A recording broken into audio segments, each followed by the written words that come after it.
à tous, c'est Virginie, je suis ravie de vous retrouver pour une nouvelle vidéo qui sera consacrée à un mixte. Donc je vais déjà vous présenter en fait une chronique littéraire et puis ensuite ce sera des livres. Je vais vous expliquer en fait pourquoi je n'ai fait qu'une chronique littéraire alors que souvent je groupais des vidéos, en fait j'en faisais plusieurs et je faisais une vidéo vraiment dédiée uniquement à ça. Donc pour ceux qui le savent, qui suivent un petit peu ma chaîne, vous devez savoir que je m'étais inscrite sur un site qui propose des chroniques littéraires et qui propose de s'inscrire soit en tant qu'auteur, soit en tant que lecteur, et donc de lire ou de proposer en fait des livres en format soit physique, soit numérique aux gens. Et ensuite il y a une notation qui se fait, vous notez le livre, vous avez des chroniques qui vont apparaître sur la page du livre sur le site simplement, etc. etc. Donc je vous explique pourquoi cette fois j'ai choisi de n'en faire qu'une et puis j'en ferai peut-être plus aucune sur ce site là. Il se trouve que je suis malheureusement tombée, et je ne suis pas la seule, sur une mauvaise personne, voilà, un prétendu auteur qui en fait est un harceleur, voilà, appelons les choses comme elles sont. Donc cette personne là, je lui avais mis 15 en fait sur 20 sur son livre, et encore je pense que j'avais été sympa, j'aurais pu mettre moins parce qu'il était loin d'être parfait et j'avais donc expliqué dans le détail pourquoi il n'était pas parfait à mon sens. Et cet auteur donc s'est permis d'essayer de m'intimider, et je ne suis pas la seule parce qu'en fait d'autres personnes m'ont contacté sur le site, ils avaient vu que j'avais fait une chronique et donc que je lui avais mis pas 18 ou 20, comme certaines autres personnes qui malheureusement elles se sont laissées intimider, donc sauf que moi on m'intimide pas comme ça, voilà, donc il l'a vite découvert et donc du coup il m'avait écrit tout un pataquès de trucs en disant que c'était inadmissible et que je lui mettais que 15 et que du coup c'était pourri, etc. Enfin voilà, tout un truc, monsieur s'écoutait parler en gros. Donc du coup les personnes qui m'ont contacté, a priori il leur a fait le même manège et malheureusement elles se sont laissées faire, elles se sont laissées intimider. Et donc du coup, forcément les notes qui se trouvent sur son livre, ce sont des notes faussées, puisque forcées. Donc on l'a signalé, on est plusieurs à l'avoir fait, puisqu'en plus on a toutes les preuves de notre côté, hein. On a les messages qui nous ont écrits, moi j'ai les messages aussi des gens qui m'ont contacté en me disant qu'ils les avaient harcelés et compagnie, enfin bref, je vous passe les détails. Donc on a écrit à ce site et il se trouve que pour le moment, on n'a pas de réponse du site, donc j'espère vraiment qu'ils agiront au plus vite, car je trouve que c'est quand même dingue de laisser passer des trucs comme ça, alors qu'on est censé être une communauté, que c'est censé être sympathique. Qu'à côté de ça, il y a d'autres auteurs qui, eux, acceptent totalement la critique. Et puis en général, quand on inscrit son livre sur un site de critique, il faut accepter la critique. C'est un petit peu normal et logique. Et j'ai même des doutes que ce soit lui qui écrit son livre, parce que du coup, vu comme cette personne réagit, je me demande même s'il n'est pas allé piquer des idées par-ci et par-là. Donc ça, en tout cas, ça reste de l'ordre du possible. Donc voilà, j'espère que vraiment le site agira, parce que sinon je ne risque pas d'y retourner, parce que ce genre de site là qui ne font rien contre des personnes qui harcèlent des autres, je trouve ça quand même fou. Donc voilà, c'était juste la petite parenthèse pour juste pousser un petit coup de gueule et pour vous expliquer pourquoi je ne ferai peut-être plus de chroniques littéraires. En tout cas voilà, comme je l'ai dit aussi à cette personne, je ne cherche pas la notoriété, donc de toute façon je m'en fiche complètement. Voilà, c'était juste pour moi, je trouvais que c'était un échange sympa, que ça permettait autant aux auteurs d'avoir l'avis en fait de personnes sur leurs livres, de partager ça avec des gens, et puis également de notre côté à nous les chroniqueurs, de faire de belles découvertes, lectures, etc. Puis pourquoi pas d'aider un petit peu des auteurs aussi en disant ce qu'on en pense. Donc c'est pourquoi je ne vous présente donc qu'un livre en chronique cette fois, un livre donc dont j'ai accepté de faire la chronique, qui s'appelle Perception d'Hervé Jaunet. Donc ça se présente comme ceci, donc la couverture est assez sympa, j'aime bien ce beau coucher de soleil, ça fait très nature, et en fait quand on lit le petit court texte, hein, je dirais que c'est plutôt, ça pourrait s'apparenter, pas vraiment à une nouvelle, mais à un texte court, parce qu'on est sur 80 pages, donc ça se lit très facilement et très vite, c'est précis, net, enfin je veux dire voilà, l'auteur ne fait pas de chichi, il va directement en fait où il a envie d'aller, donc là on est sur un livre plutôt bien-être, hein, je dirais ça comme ça, plutôt méditation, voilà. C'est presque philosophique aussi, j'ai trouvé. Donc mon regret, voilà, c'est peut-être qu'il n'y ait pas assez de pages à mon goût, j'aurais aimé quelque chose de plus développé. En fait, je me mettais dans la peau de quelqu'un qui a envie d'en connaître plus sur la méditation. Donc là, en fait, il porte les bases un petit peu de la méditation, il va parler de la nature, il y a un petit côté aussi spirituel dans son livre. Mais voilà, pour moi, ça manque un petit peu de développement. Enfin, j'aurais vraiment aimé se dire, soit avec des exemples d'exercices peut-être à faire, pour ceux qui veulent connaître et puis tester un petit peu la méditation, ou voilà, qu'il y ait plus de développement. C'est mon seul regret, parce que sinon c'est vrai que je trouvais ça très bien écrit, je n'ai pas relevé de faute en particulière. J'ai trouvé que ça allait à l'essentiel, que c'était très vrai aussi au niveau des réflexions qui sont apportées. Vous trouverez de toute façon plus en détail aussi ma chronique sur ma page Facebook Rêve en Poème. Je vous mettrai en bas de la vidéo le lien si vous souhaitez la consulter. Donc voilà, je lui donne la note de 16/20 parce que ça s'éloigne un petit peu de ce que j'ai l'habitude de lire. Et puis c'est un texte court, donc comme je disais, pour moi ça me manque un petit peu de développement. Mais sinon, j'ai rien à redire vraiment sur le fond.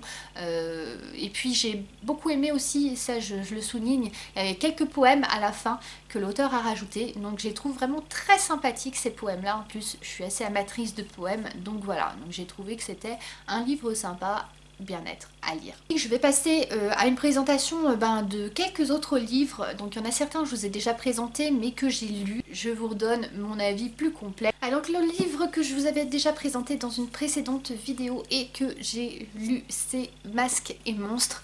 C'est un livre dont j'ai participé au financement participatif. Alors pour ce tome-ci, et pour le tome 2 aussi qui se présente comme ça, le tome 2 qui est super top parce que regardez, il a une tranche comme ça, un jaspage. Ça s'appelle le jaspage en fait, cette technique-là. Et je le trouve vraiment de toute beauté. Donc c'est des super beaux livres aussi qui vont super bien dans une bibliothèque. Alors je vous fais un petit topo sur l'histoire. Donc comme son nom l'indique, il y aura des masques et il y aura des monstres. Donc l'intrigue est vraiment portée sur ça. Peut-être un peu trop à mon goût, mais ça c'est juste une question de goût personnel. Donc elle est très portée en fait sur les créatures fantastiques qui vont peupler ce livre-là. J'avoue que je m'attendais un petit peu à autre chose, je sais pas, enfin c'est juste comme ça, l'impression que j'avais eue en fait en découvrant ce livre-là. Je m'attendais à une intrigue un petit peu différente. Mais bon, donc on va suivre deux sœurs qui sont très drôles, très rigolotes. Il y a vraiment un souffle d'air frais, il y a beaucoup d'humour en fait dans ce livre-là, c'est ce que j'apprécie aussi, donc ça c'est un bon point. Donc elles vont faire la connaissance d'un sans-abri, au départ elle l'apparente à un sans-abri puisqu'il vit dans la rue, qui va commencer à leur déposer des masques en fait sur le pas de leur porte. Elles vont les trouver magnifiques, ces masques-là, qui fait avec des trucs qu'ils récupèrent en fait dans la rue. Et puis petit à petit en fait elles vont découvrir que ces masques ne sont pas totalement anodins en gros. Elles vont mettre les pieds en fait là où il fallait pas, entre guillemets. Elles vont découvrir qu'il y a une espèce d'auberge où il y a plein d'immortels et puis des mortels aussi, mais qu'il y a des gens qui ont des pouvoirs magiques aussi là-dedans, et que il l'appelle le petit chou en fait, ce jeune en fait qui leur fait les masques, qui était un peu sans abri quoi, et donc lui il cache aussi des secrets, et les masques qu'il leur fait prennent vie quelque part. Donc ça, je vais pas trop vous spoiler, on découvrira après vraiment un peu leurs secrets et encore des mystères à percer. Il va les embarquer en fait dans une aventure terrifiante et dangereuse, et il va leur confier surtout des créatures, parce que lui il se fait en fait un devoir de sauver plein de créatures magiques. Il y en a qui sont très dangereuses, il y en a d'autres qui sont plutôt inoffensives, et donc les sœurs, ça va devenir un peu la vraie ménagerie chez elles. Elles vont devoir essayer de tout faire pour bien s'occuper en fait de toutes ces créatures différentes qui sont totalement inconnues et puis magiques. Donc voilà, il y a beaucoup d'action quand même. À un moment donné, je trouvais, comme je dis, je trouve que l'intrigue est quand même assez centrée sur les créatures fantastiques. Donc je trouvais un petit peu, disons que j'attendais que ça s'accélère un petit peu à un moment donné du livre. Vers la fin, par contre, là ça s'accélère. Et puis on va voir que ils vont former un convoi pour essayer de partir partir parce que leur société, qu'ils appellent la mégastructure, est menacée et ils sont persuadés, donc certains des personnages en fait principaux, ils sont persuadés qu'elle va prendre l'eau, qu'il y a des inondations de plus en plus fortes et donc du coup voilà, il y a un petit truc aussi sur l'environnement là-dedans qui fait que du coup ils vont essayer de trouver de s'établir ailleurs et le problème c'est qu'il y a plein de dangers qui les guettent parce qu'ils ont plein d'ennemis. Ce que j'ai trouvé aussi magnifique, c'est que vous avez des illustrations vraiment de toute beauté, déjà à l'intérieur du livre et aussi à la fin. Donc à la fin ça se présente comme ceci, donc c'est des illustrations faites par l'auteur que je trouve vraiment super jolies. Donc vous avez ça et puis à l'intérieur du livre en fait vous avez aussi d'autres illustrations qui sont en page glacée. Là par exemple vous avez une carte, c'est pas la meilleure. J'ai essayé de vous en trouver une autre. Voilà par exemple celle-ci. Voilà, celle-ci est très belle aussi avec le chien là. Donc vous avez des illustrations comme ça au fil du livre. Je vous en trouve une autre aussi. Voilà, celle-ci est magnifique aussi. Donc très colorée, que je trouve vraiment super top. Donc voilà, même si l'intrigue m'a peut-être un petit peu déroutée, parce que comme je vous dis, je sais pas pourquoi, hein, c'est juste un avis personnel, hein, comme je vous le dis, hein, voilà, hein, ça ne tient qu'à moi, mais je m'attendais quand même à autre chose sur l'intrigue, mais quand même, ça porte assez de suspense, hein, ce tome 1, pour me donner envie de découvrir et de lire le tome 2, donc le tome 2 que je viens seulement de commencer. Donc là c'est pareil, vous avez des super illustrations aussi, comme celle-ci par exemple.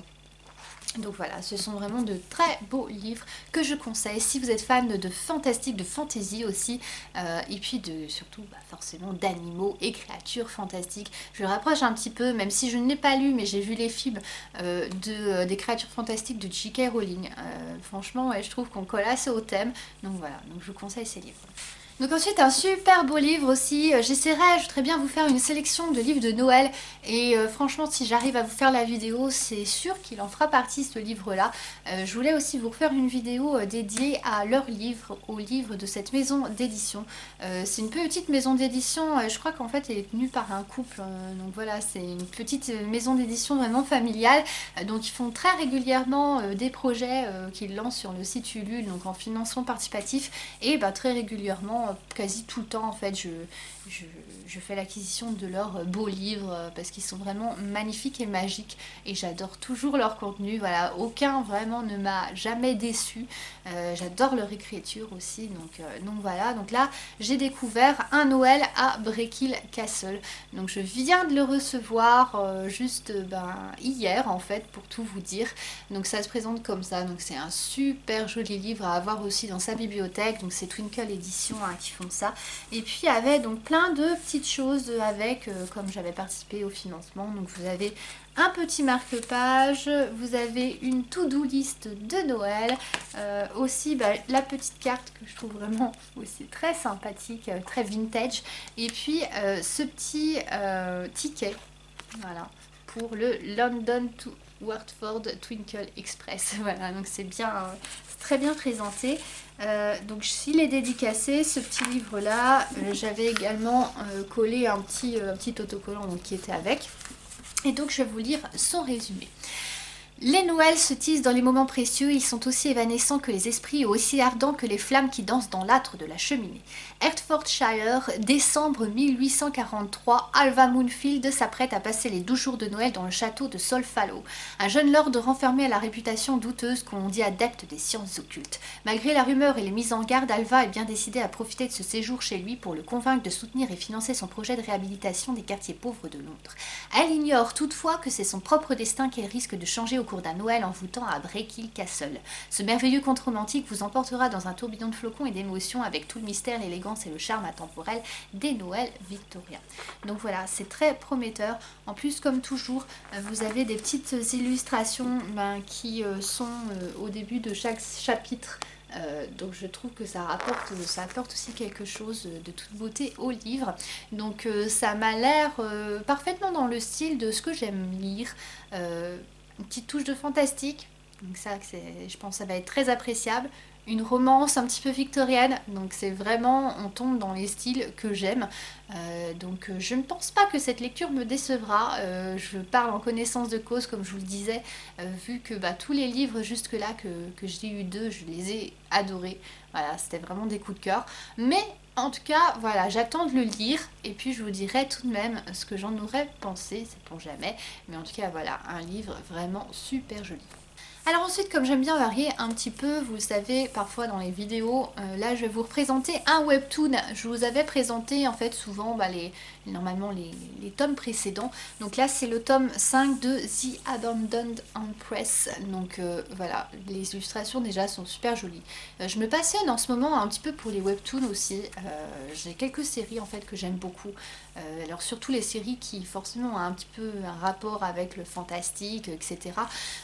Donc là, en fait, pour vous faire un topo sur l'histoire, pour ceux qui auraient raté mes autres vidéos, on suit en fait l'héroïne, donc Aristia, qui au départ en fait on la voit qui n'aime pas sa vie, qui est normalement elle devait être je crois impératrice ou enfin je sais plus le titre exact, mais ou reine même, enfin je sais plus vraiment le titre, hein. Mais du coup elle était promise en fait au dirigeant, au fils du dirigeant même pour être précis. Le côté fantastique c'est que alors il me semble, parce que du coup j'ai lu le premier tome, le problème c'est qu'ils sortent les uns après les autres, donc c'est parfois un petit peu compliqué de se rappeler toute l'histoire, surtout j'en ai plusieurs aussi, plusieurs webtoons en parallèle. Elle devait être impératrice et voilà, c'est une fille en fait, même pour vous préciser, d'un autre monde qui va lui ravir sa place, donc qui va être avec l'empereur dont va tomber amoureux. Il va complètement elle la laisser de côté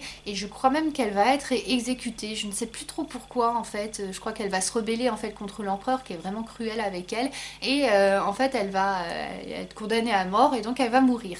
Et puis elle va se réveiller en fait dans son corps de jeune, donc là peut-être dure à peu près une dizaine d'années, et elle va avoir une seconde chance en gros de revivre sa vie. Et le problème c'est que dans ce monde là, il n'y a pas encore cette jeune fille d'un autre monde qui est apparue. Il y a l'empereur qui est aussi jeune qu'elle, et puis elle va décider en fait de modifier toute sa vie, et elle va se dire que peut-être qu'en modifiant toutes les choses qu'elle peut et en essayant de s'améliorer aussi elle-même, peut-être qu'elle arrivera à échapper un petit peu à son destin. Donc du coup elle va essayer, elle va se battre, en fait elle va apprendre à se battre à l'épée, elle va essayer de tout faire pour ne pas avoir ce rôle là d'impératrice qu'elle ne veut pas du coup, puisqu'elle sait comment tout ça va finir. Et donc c'est là on progresse vraiment aussi dans l'intrigue dans ce tome là. Les illustrations sont vraiment très belles, hein. Moi je trouve ça vraiment top. Et puis à chaque fois en fait vous avez des petits éléments comme ça qui sont lâchés au fil des tomes. Donc j'ai vraiment, je sais pas combien il y a de tomes là, c'est le 5e, je crois qu'il y en a au moins 7, peut-être même un peu plus, mais franchement je trouve ça super sympa. Donc pour ceux qui aiment un petit peu je dirais les intrigues un petit peu politiques, avec une petite touche de fantastique, léger, un peu de romance aussi forcément, et puis beaucoup de secrets. Donc je vous conseille vraiment la lecture de ce webtoon, hein, si vous aimez bien sûr les webtoons aussi. Donc les webtoons c'est un petit peu comme des mangas, c'est entre le manga on va dire pour simplifier et puis le roman. Donc voilà, c'est un manga romancé, on va dire ça comme ça, donc à découvrir. Et les derniers livres que je voulais vous présenter, donc c'est des petits livres que je trouve assez top. C'est des classiques, hein, mais du coup je sais pas si vous avez vu ça, en fait il y a Disney qui a lancé des petits livres comme ça, comme ceci, donc tout petit, donc une mini en gros bibliothèque, et puis j'aime beaucoup, je les trouve vraiment sympas. Alors ils sont assez chers forcément, voilà, on paye la marque, mais sinon je trouve de toute beauté, et puis l'intérieur aussi. Alors par contre, il faut s'armer de patience pour essayer de les sortir, parce que parfois c'est compliqué. Très pratique par contre, voilà, c'est pour essayer de les sortir de la boîte. Donc il faut mieux éviter quand on les range de vraiment les mettre au maximum, parce que sinon après ils sont limite insortables. Donc là vous avez Bambi par exemple. Donc c'est vraiment des petits livres sympathiques. Vous retrouvez les histoires forcément que vous connaissez du dessin animé de Bambi, donc qui est illustré dans ces petits livres là. Ils l'ont fait sur tous les Disney. Alors je sais pas combien il y en a, je crois qu'il y en a au moins une trentaine, hein. Et puis ils ont fait aussi pour les gens qui s'abonnent. une petite bibliothèque aussi où vous pouvez tous les ranger. Donc ça se présente comme ceci. Donc j'en ai 4 jusque là. En fait, quand j'en trouve de temps en temps, parce qu'ils sont disponibles en magasin et je crois chez le marchand de journaux. Donc quand j'en trouve de temps en temps, je m'en procure quelques-uns, voilà, pour agrémenter aussi un petit peu ma bibliothèque. Et donc vous avez ici réponse aussi. Donc voilà ce que ça donne. Donc vous retrouvez vraiment les images, les illustrations du dessin animé ainsi que l'histoire.